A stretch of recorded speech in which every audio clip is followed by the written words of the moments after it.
বন্ধুরা দেখুন, আজকে যে বাজার থেকে চিংড়ি মাছ কিনে এনেছিলাম, এই যে হাতে বেগুন, আলু আর হচ্ছে যে পেঁয়াজ, টমেটো, কাঁচা লঙ্কা সব একসঙ্গে কেটে ভালো করে হাত দিয়ে মেখে মশলা দিয়েছি। জিরে মশলা, জিরে গুঁড়ো, ধনে গুঁড়ো, লঙ্কা গুঁড়ো, কাঁচা লঙ্কা কুচিয়ে দিয়েছি, চিড়ে দিয়েছি আর কি, দিয়ে সব কিছু মেখে রেডি করে চিংড়ি মাছ দিয়ে এটা কড়াতেই করেছি। অল্প একটু জল দিয়ে গ্যাস কমিয়ে দিয়ে এই বেগুনের তরকারিটা রান্না করেছি। বেগুন আলু সব বাটিতে করে, আমরা বলি আর কি বাটিতে, এটা কড়াই করেছি। আর এই যে টমেটো দিয়ে ডাল আর চিংড়ি মাছের মালাইকারি করেছি।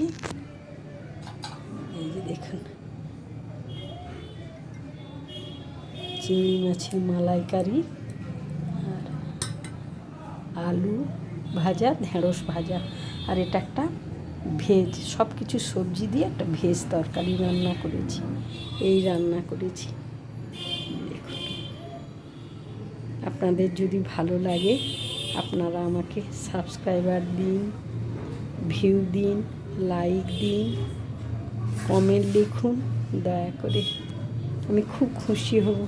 আপনারা আমাকে ভিউ না দিলে, আমাকে সাবস্ক্রাইবার না দিলে আমারই বা হবে কেউ। আমার ভালো লাগে বলুন, আমার ভালো লাগবে না, আমার খুব মন খারাপ করছে। আমাকে রাখছি।